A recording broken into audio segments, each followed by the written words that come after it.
I do, yo. So we've been having some technical difficulties with the old camera, so I hope you can hear me right now without a buzzing noise in the background. We're working on it. Anyway, what I'm going to do right now is I want to put some bracing in between the floor joists, and I also want to be able to screw this piece of OSB and the one next to it that's going to come over here, so we have something to screw up into. Anyway, so I'm going to make a mark 3/4 of an inch over, the same width as this right here, and that way I know where I can just bring it up to. I know it's going to be plumb, and we can slap them in after I make like 28 of the little things. So here we go.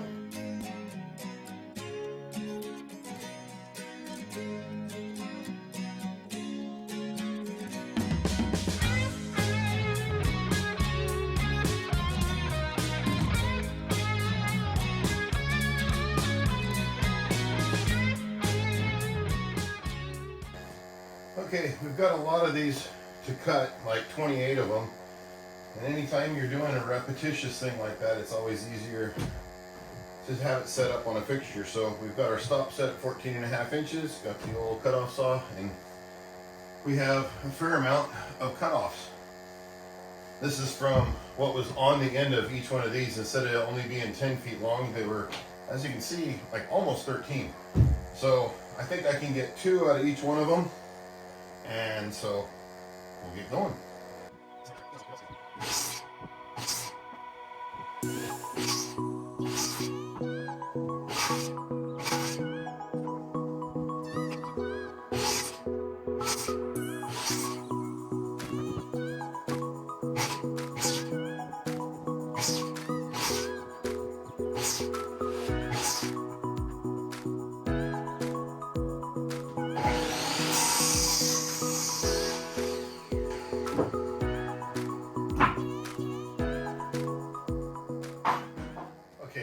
Counted. I don't know why I thought 28, probably because this thing is 29 feet long, but yeah, so 22 is what I needed. They're done, but we're gonna leave this here because I don't feel like putting it away right now, and it was kind of a climb over a bunch of things to get there, and I'm sure we'll use it again.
All right, so we got all of our blocking in, and we got this outside piece on, and now it is time for the itchy stuff. I'll set you guys up on a tripod and we'll fill in these cells, and I'll cut some of these. It's just the same bats, but cut down. I probably won't record the whole thing because once I put 2 or 3 in, you get the idea. And cutting it with a razor blade is like, ooh, that's technical. I'm pretty sure y'all could figure it out if you really needed to. So we'll get going.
Okay, I'm coming back from my corner right here and not putting a very large amount of screws into this because there will be a second layer that's offset so that none of the seams line up. But that way it'll be twice as thick as this, but also there won't be any seams, so you won't get any squeakies. But I don't want to run one screw right down in on top of the other, because I have done it where one goes in to the head and it won't go anywhere, and then you got to move it, which it's not a terrible thing, but if you just don't put that many screws in the first layer and you run them all through on the top layer, it's okay. The screws are long enough. They're gonna go through. So here we go. We'll get more on.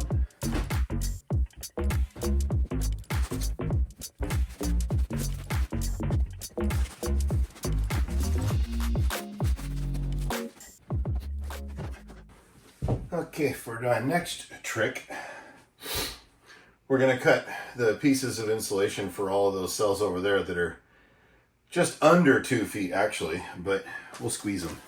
Because this is basically 8 feet long, and this is 24 inches. So 2 feet, 16, this is 15, kind of works out just right. So we're going to line it up across the edge, and if you push down on it, it collapses everything, and you can cut across your framing square with a nice sharp razor blade. And there's our little chunk. We shall repeat the process.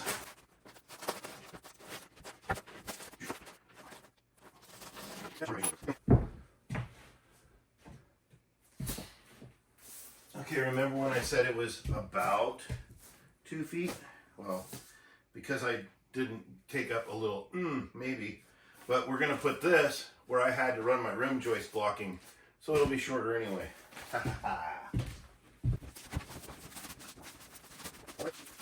It's actually about 1.5 inches short anyway, because of the width of the rim joist and then this blocking in between.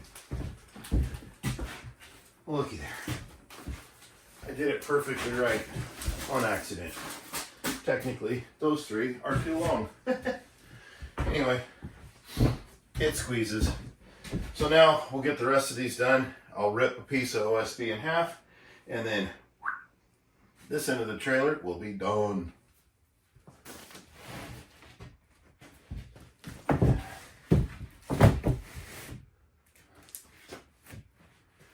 Okay. Well, some of these OSBs are not exactly right on 8 feet, but I've got like a little bit of a difference right here. So I think I'm going to set the old saw to just barely, and we'll make a straight line down here so this will sit in there. Whatever.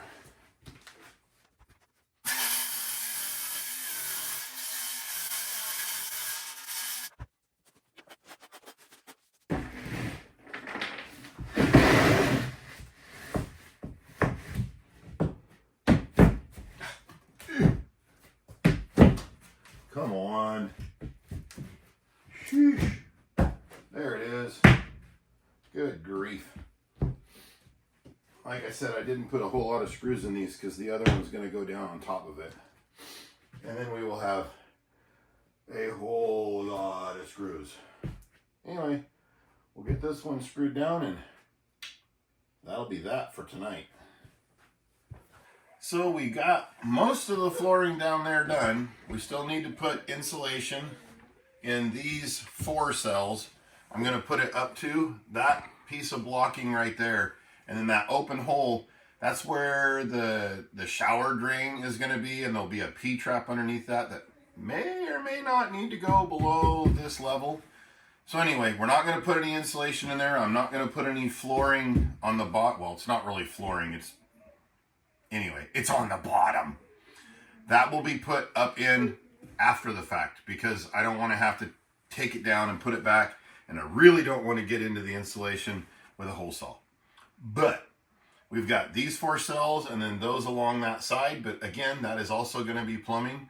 There's going to be a couple of sinks, bathroom sink and a kitchen sink that's over there, and it's just easier put the insulation up after the fact, close it up, and then this thing will be all sealed up from the bottom anyway. But yeah, a couple more sheets put across the top. I will go ahead and finish the floor as if everything underneath of the top layer is done. It just won't look like it from the bottom. That's okay. Anyway, that's probably going to be it for this video. We'll get this wrapped up, and then we'll bring you back once we get a second layer on top, and then it'll kick out. And then we got to get it on site and leveled.